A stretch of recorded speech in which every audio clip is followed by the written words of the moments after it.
Do you know, it's a fascinating job here running Chapter Zero because we have over 3,500 members now.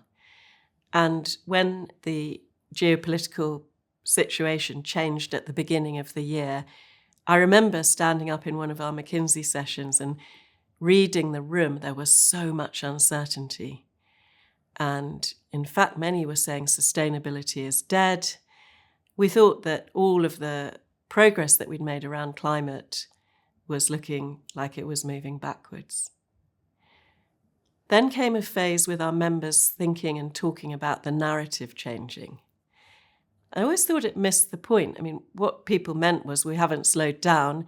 We're just doing climate as business as usual. We're actually having to think about how we need new approaches to our business model.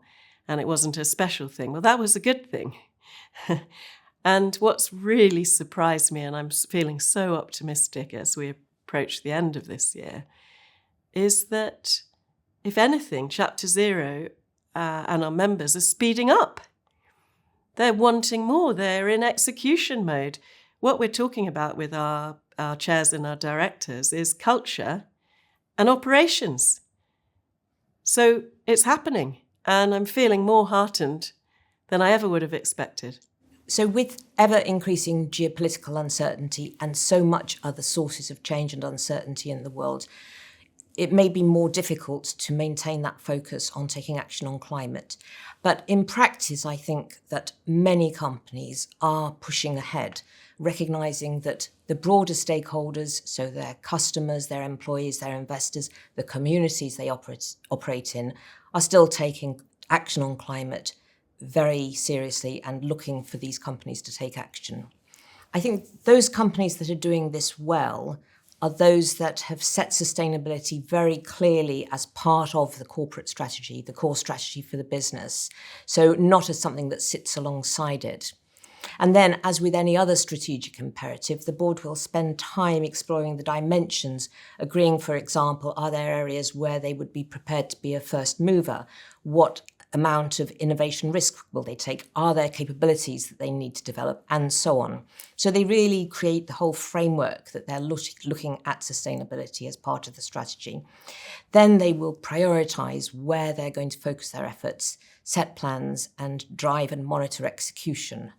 So that's where I think real action is being delivered and can be delivered by companies today. All companies are actually in the business of managing risk. They are managing the risk within their supply chain. They are managing the risk of operating as a business. In this current atmosphere, there are a number of risks which actually are hitting us. Some hit particular companies more than others. So, for example, we think of it within my world as the physical risk, the transitional risk, and the liability risk. Out there, your liabilities are increasing as a result of climate change. And this is happening irrespective of the political party in control wherever you are in the world. As companies, we have been seeing a lot of litigation around the world, which are actually picking up the operations of entities and the damage that they have done to the climate over the years. And there have been some interesting judgments in this area. Looking wider at risk, what should we be doing as a set of people sat on boards and having conversations? Well, the most optimistic part of the risk landscape at the moment is within the transitional risk. Energy is becoming cheaper in a huge way from renewable sources. That means that the energy which we were using to extract from fossil fuels is becoming less relevant. And as boards, we should be asking and challenging ourselves, how are we making best use of this transitional energy change that we are seeing, transformational energy change that we are seeing?